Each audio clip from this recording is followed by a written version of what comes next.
saved my life in Kabul.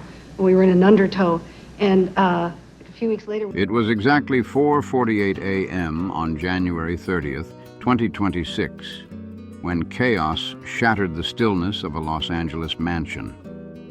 A desperate emergency call sliced through the pre-dawn silence. No flashing studio lights, no roaring crowd, and definitely no glamorous Moira Rose wigs this time.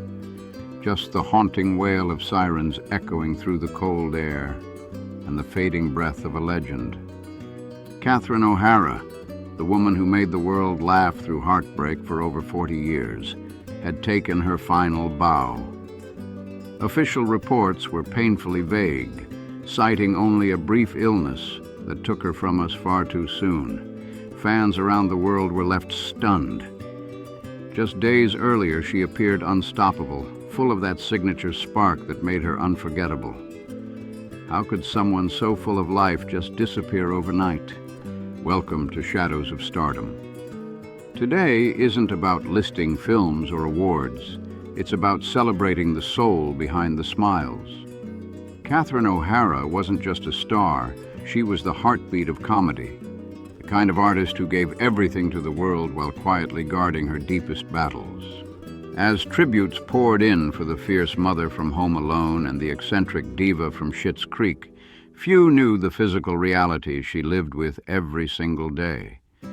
Catherine O'Hara was truly one of a kind, born with a rare condition called situs inversus, meaning her heart didn't beat on the left side like most people's, but on the right. She was, quite literally, built differently, a mirror image of human anatomy. Maybe that's why she saw the world through such an extraordinary lens. Behind that dazzling smile and fearless humor hid a quiet determination, a promise to herself to keep her private struggles locked away. For decades, she carried that vow in silence, until that tragic morning. But what really happened during those final 72 hours? Why did Macaulay Culkin, her beloved on-screen son, break down and say he thought they had more time? As we look closer, this isn't a story of scandal. It's one of heartbreak, courage, and a woman who fought her battles quietly, with grace until the very end. To understand the power of her silence, we have to look back at the magic she created. Catherine didn't just join the entertainment industry, she shook it up. Her humor had a rhythm, a confidence, a fire that couldn't be ignored. Born in Toronto into a loud, lively Catholic family with 6 siblings, she learned early on that laughter was survival. In that kind of house, if you weren't funny, you weren't heard. And Catherine, she wasn't just funny. She was electric. That sharp wit took her straight into the world of the Second City in the 1970s, a gritty, high-pressure comedy battlefield dominated by men. She wasn't just an actress. She was a total shapeshifter, a chameleon who could disappear so completely into a role that Catherine O'Hara herself seemed to vanish. Then came the performance that locked her in pop culture forever. The year was 1990, and the film? Home Alone. When she spun around in that airport terminal and screamed, "Kevin!" that moment didn't just become a movie quote. It became a piece of holiday DNA. Every December since, her voice echoes in living rooms around the world. For generations, she was the loving, frantic, slightly chaotic mom everyone recognized. The one who made us laugh, cry, and somehow feel safe all at once. Every Christmas, her face lit up screens like a warm hug. But that kind of fame, it's heavy. Behind the smiles and perfect comedic timing, Catherine carried a pressure that would break most people. While audiences adored the clever chaos of Delia Dietz in Beetlejuice and the warmth of Kate McAllister in Home Alone, few realized how much she demanded from herself. She was a perfectionist, someone who could spend hours dissecting a single line. Those close to her said she battled intense nerves and carried a quiet humility that sometimes slipped into insecurity. To Catherine, comedy wasn't just play, it was precision. Every syllable, every expression, every pause mattered. She studied laughter like science, determined to give people that perfect emotional release. And then came her masterpiece, Schitt's Creek. As Moira rose, she unleashed pure genius. That untraceable accent, the mountain of wigs, the outrageous vocabulary. She created a character so over the top, yet so heartbreakingly human, that she reignited her career in her 60s. What a comeback. Catherine swept awards, got standing ovations, and showed the world that talent doesn't fade, it evolves. She became untouchable, iconic. Everyone mimicked her lines, her fashion, her eccentric charm. Fans saw her as unstoppable, eternal, invincible. But the truth? The brightest stars always cast the darkest shadows. While we were laughing, the years were quietly closing in. Her career renaissance was dazzling, but behind that glow, something else was happening. The energy that once seemed infinite was being drained by time, and maybe by battles she never let the public see. The laughter she created was so loud, it drowned out the faint warnings of her own frailty. When the lights from Schitt's Creek dimmed, a new chapter began. One written behind closed doors, full of challenges that no script could fix. Being a comedy legend isn't all applause and cameras. It's a heavy weight, especially when the world expects you to always smile, always be funny, always on. Catherine carried that pressure with quiet strength, but it came with scars she rarely shared. To understand the grace she showed in her final days, we have to look back at what shaped her resilience. She came from a golden generation of comedians, tight-knit, wild, brilliant souls from the SCTV era. That crew was like family, and heartbreakingly, she watched too many of them fade too soon. It was Catherine who stood before a heartbroken world to deliver John Candy's eulogy. Her voice steady, her face composed, while her own heart was quietly breaking. That moment showed exactly who she was. Even in grief, she put others first. She'd learned long ago that in show business, the show must go on, even when the laughter inside you has died. That lesson became her armor, the quiet resilience that protected her in an industry where women are too often dismissed once the spotlight dims. Catherine never begged for relevance. She earned it. Instead of complaining about age or fading fame, she worked twice as hard, pushing through exhaustion that most people never saw. The physical cost of that relentless drive, almost no one knew. Sets like Schitt's Creek or her later roles in The Last of Us demanded intense hours and emotional stamina that could drain even actors half her age. Yet Catherine never let the mask slip, not once. People on set said she was the first to arrive and the last to leave, the kind of perfectionist who'd quietly endure pain rather than slow down the production. It makes you wonder, was she already struggling during those final projects? Did she silence her own body's warnings just to keep making us smile? That's the tragedy of true performers. They give everything to the stage until there's almost nothing left for themselves. Catherine spent decades mastering the art of illusion. Every time we saw her, she radiated life, vibrant, magnetic, unstoppable. But behind the perfect costumes and flawless delivery, she was hiding fatigue, maybe even pain. As Moira rose, she sparkled in those dramatic wigs and couture outfits, but they also served as armor, protecting her from a world that demands eternal youth and energy. She was so good at pretending to be indestructible that when she was suddenly gone, it felt like the universe had made a mistake. By January 2026, her spirit was still fierce, but her body couldn't keep up. That brief illness mentioned in official reports. It might have been the final collapse of a system that had been running purely on willpower for years. Catherine O'Hara had been pushing her limits for the sake of her art. And like every great performer, she refused to let anyone see the curtain fall. In those final days, she did what she always did. She kept the circle tight. shutting out the noise of Hollywood.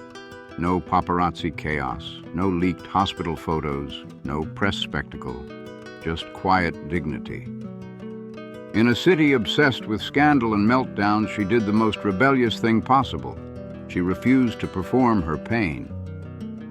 While others made headlines for messy divorces or feuds, Catherine's life was strangely calm, almost suspiciously so. But that silence wasn't peace. It was strategy. They say the stillest rivers run the deepest, and Catherine's stillness hid a quiet war. Her battle wasn't against other actors or directors. It was against the machine of fame itself. For years, she played chess with Hollywood, making moves no one saw coming. When they tried to typecast her as the quirky sidekick, she made them see her as a powerhouse lead. When tabloids demanded access to her private life, she shut the door politely but firmly. No rants, no scandals, just silence and control. Of course, the rumor mill couldn't handle that. People whispered in the darker corners, "Why does Catherine O'Hara disappear for years at a time? What's she hiding?" The truth is, she wasn't hiding scandal. She was protecting her peace. Those gaps between roles weren't weakness. They were her secret way of surviving an industry that eats people alive. Her story reminds us that sometimes silence isn't emptiness, it's strength. And Catherine O'Hara mastered that quiet strength better than anyone in Hollywood. Some said Catherine O'Hara was simply tired of the game. Others whispered that she had grown disillusioned, burned out by watching the Hollywood system destroy the very people she loved most. She'd seen it happen too many times. John Candy, Gilda Radner, icons chewed up and spit out by the same machine that once worshipped them. Deep down, she knew she had to protect herself, or she'd meet the same fate. So she built walls, high ones. Her inner circle was tiny, almost impossible to penetrate. Friends described it as a fortress of calm in a city built on chaos. This was her quiet war, a lifelong fight to stay normal in a world that thrives on excess. She fought to be a wife and mother first, a star second, and that choice often clashed with the industry's constant hunger for more. More appearances, more interviews, more of her soul. The cruel twist of fate. Just when she finally reached the peak of recognition she had always deserved, thanks to Schitt's Creek, the whispers began to change. By late 2025, people noticed something was off. The buzz wasn't about her next role anymore. It was about her sudden disappearances. Invitations she'd normally accept went unanswered. Events she always lit up declined. Even filming schedules started to shift unexpectedly, explained away with vague conflicts. But those closest to her felt it. Something deeper was happening. Her longtime co-stars sensed a subtle change. It wasn't just her usual privacy, it was withdrawal. Was her body betraying her while she worked so hard to protect her dignity? To the public, she looked as radiant as ever, walking stages, smiling for cameras, giving graceful speeches that made it seem like everything was fine. But behind those moments of perfection, a different story was quietly unfolding. The woman who had spent her entire career controlling her narrative was now facing a script she couldn't rewrite. Her weapon, silence, was turning against her. And soon, that silence would be shattered, not by scandal or tabloid gossip, but by something far more human and heartbreaking, the truth of her condition. As January 2026 crept closer, her story was reaching its final scene. The stage was set, though no one knew it yet. The world would soon lose one of its brightest lights, and most of us never saw it coming. Then came Friday morning, January 30th, 2026.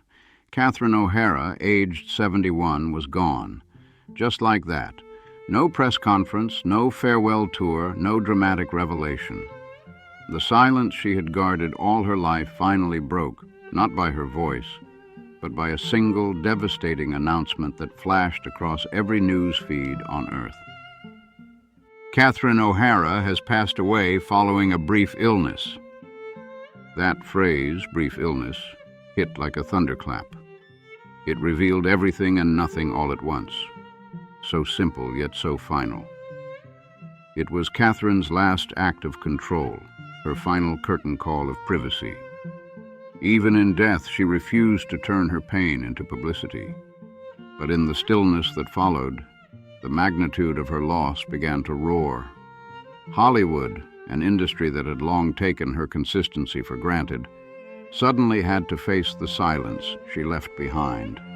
Colleagues, fans, comedians, actors, all realizing that her absence wasn't just the loss of a star, but the loss of an era. For decades, the world saw Catherine O'Hara and Macaulay Culkin as the frantic mother and the forgotten kid from that Christmas classic, Home Alone.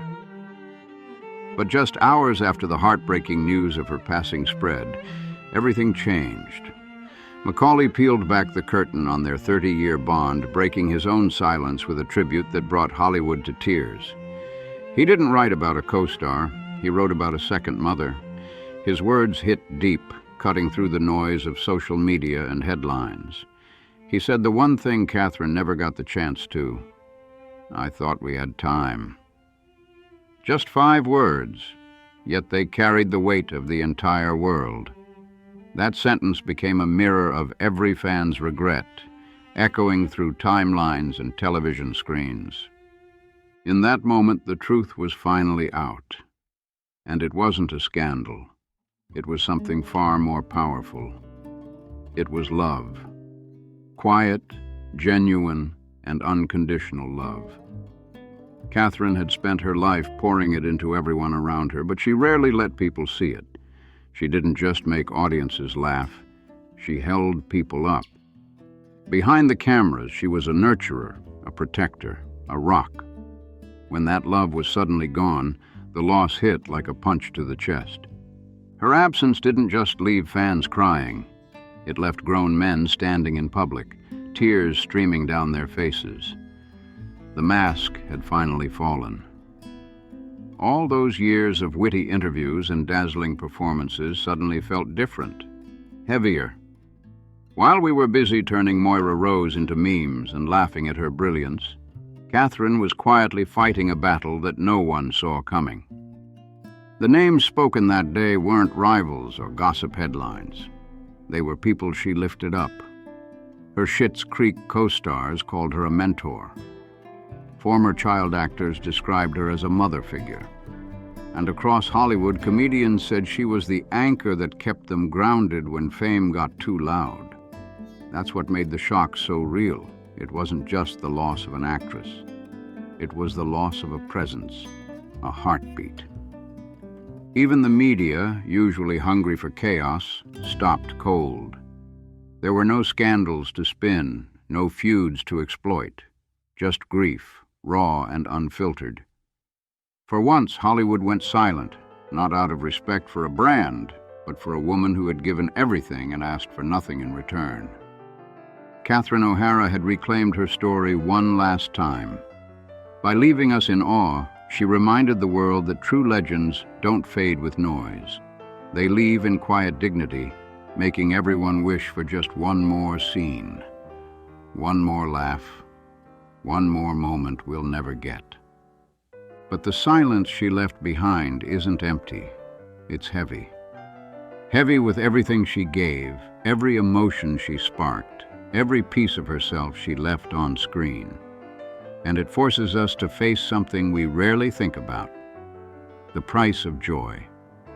Her story isn't just an obituary, it's a wake-up call, a reminder that behind every punchline, every accent, and every perfect comedic beat, there's a human being paying the cost. Behind the laughter we consume, there's exhaustion, heartbreak, and sacrifice. Catherine gave us laughter like oxygen, but maybe we never stopped to ask how much it took out of her to keep breathing life into it. From that noisy dinner table in Toronto to her quiet final moments in Los Angeles, Catherine's journey paints a truth we can't ignore. We celebrate artists for what they give us, but we rarely see what it takes from them. We believed she was endless because she made us feel endless. We took comfort in her strength, thinking the woman who survived bandits, bad luck, and every twist of life on screen could surely survive anything off it too. But life doesn't play by script. There's no guaranteed happy ending, no perfect third act, and sometimes even the brightest hearts can grow tired. Maybe this was nature's way of marking Catherine O'Hara as extraordinary from the very beginning. In an industry often cold, sharp, and unforgiving, she stood out like a beam of warmth. Her heart may have been on the wrong side of her chest, but emotionally, it was exactly where it needed to be. Every beat of it pulsed with kindness, humor, and truth. She gave us her voice until she literally couldn't anymore. She gave us her laughter when we needed it most. When our own lives felt too heavy, she lightened the load with a single look, a single line, a single scream of "Kevin!" that would live on forever. And in the end, she gave us one final gift: grace. No dramatic farewell, no drawn-out goodbye. Just quiet dignity, the kind only true legends possess. As the lights fade and this final curtain falls, let's not ask why she left so soon, but thank her for staying as long as she did. She filled decades with art, joy, and emotion. And now, the silence she leaves behind belongs to all of us. What will we do with it? Will we listen to the quiet struggles of those around us before it's too late? Catherine O'Hara may no longer walk among us, but her echo of laughter will bounce across the walls of film history forever. She doesn't need our forgiveness for leaving. She deserves our gratitude for showing up again and again, giving every ounce of herself to the world. Good night, Moira. Good night, Kate. Good night, Catherine. You finally have the rest you so beautifully earned. And if this story touched you, don't forget to like, comment, and subscribe to keep her spirit alive through more stories like this. Thank you for watching, and we'll see you in the next video.